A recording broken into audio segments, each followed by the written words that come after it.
check this out. Oysters are a quintessential part of the New England and Connecticut diet, but the sea creature faces several threats to its population. That includes temperature changes, water pollution, and overharvesting.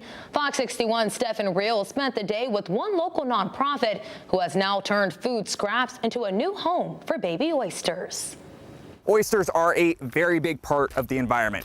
They clean, they house wildlife, and in Connecticut, they're a delicacy. Now one nonprofit is working to make sure they're around for years to come and not in the landfill. In many restaurants like Shell and Bones, nothing beats a New England oyster. And whether it comes from Massachusetts or Connecticut, they get prepared the same way. Just a little flick of the knife. How many oysters do you guys usually go through in a day? Between 400 to 600 oysters. And while the dish goes to the table, it's where the shells go next, where the magic happens. We've been continually harvesting oysters from Long Island Sound, but not really putting back this vital resource, this shell, which other oysters actually grow on. Enter Todd Konecki. 2 years ago, he co-founded the nonprofit Collective Oyster Recycling and Restoration, also known as CORE. Today, the nonprofit has recovered close to 800,000 pounds of shells from 48 restaurants and turns them into a starter for oyster habitats. Just really connected the dots on, as I get older, giving back to the next generation and just maintaining something a little healthier than maybe when I was young. Otherwise, it would just go to a landfill, so we give them 5-gallon buckets, and once a week we come back.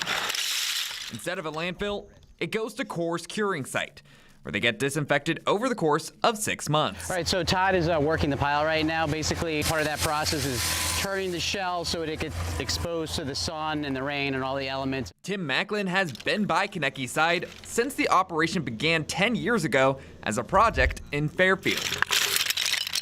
Now, they're on the road 4 days a week to tackle the task. What's going through your mind whenever you see this pile?